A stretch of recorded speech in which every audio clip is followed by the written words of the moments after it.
Hello fresh mind, welcome to fundamental learning. आज हम लोग एक्सरसाइज 7.1 का क्वेश्चन नंबर 4 को सॉल्व करेंगे। क्वेश्चन नंबर 4 में क्या बोल रहा है, हमें एक फिगर दिया हुआ है।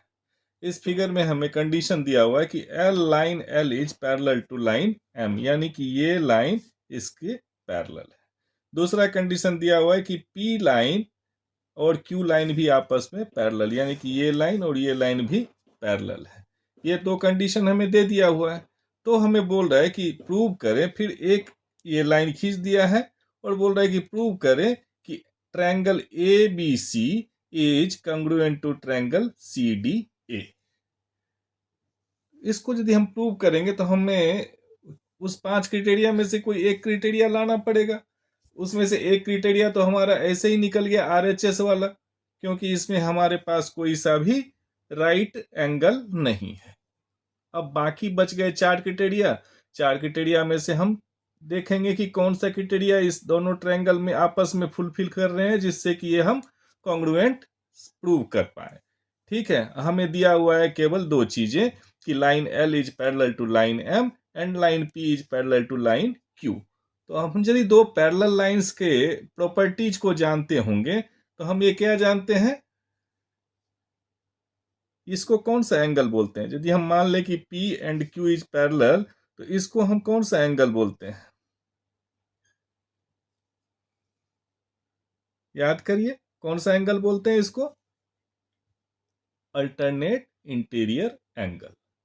ठीक, हिंदी में बोलेंगे एकांतर कोणों का युग्म।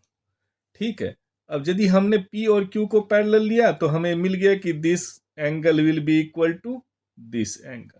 अब सेम वे में यदि हम L एंड M लाइन को पैरेलल ले लें और इस पे ये हम इंटरसेक्टिंग लाइन बना दें, तो उससे क्या प्रूव हो जाएगा कि this angle will be equal to this angle.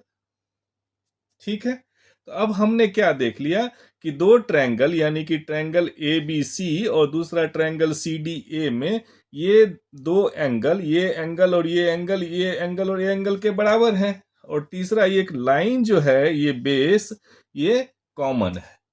तो मिल गया, हमें क्या मिल गया, यदि हम इसको ले लें A S A, A S A, तो ए एस ए क्राइटेरिया से ये दोनों ट्रायंगल हमारा क्या हो जाएगा, कॉन्ग्रुएंट हो जाएगा ना।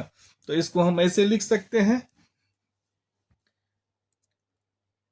Given that line L parallel to M and AC intersects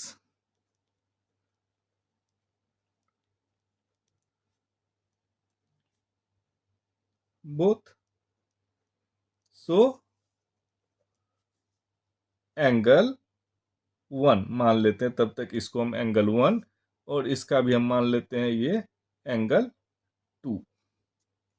angle 1 equal to angle 2, और इसको यदि हम वर्ड्स में लिखें तो क्या लिख लेंगे, इसको DAC, या इसी को लिख लें हम एंगल DAC इक्वल टू, इसको हम क्या लिख लेंगे, ACB, angle ACB।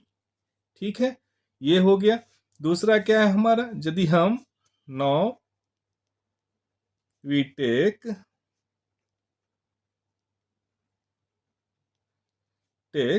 P line P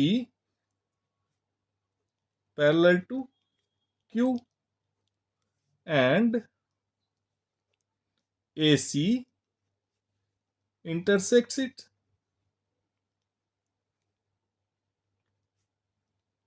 so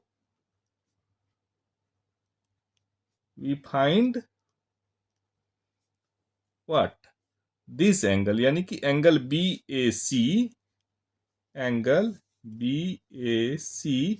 equal to angle ACD, bracket में लिख देंगे अल्टरनेट इंटीरियर एंगल। और हम इसको हिंदी में लिख सकते हैं एकांतर कोणों का युग्म। ठीक, तो ये हो गया। अब इसका मतलब क्या है कि दो एंड तीसरा कंडीशन क्या है, लाइन ए सी, लाइन और side, side A C is common in triangle ABC and in triangle ACD या CDA। ठीक, तो अब हमने क्या देख लिया कि ट्रायंगल ABC और CDA में दो एंगल, तो by above we see that triangle ABC and in triangle CDA angle CAD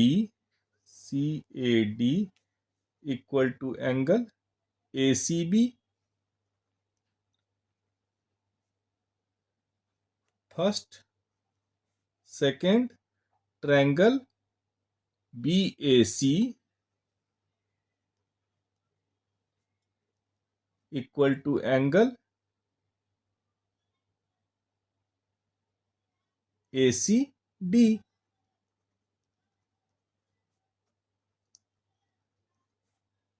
side AC equal to side AC। तो इस तरीके से हम इसको लिख सकते हैं कि बाय क्राइटेरिया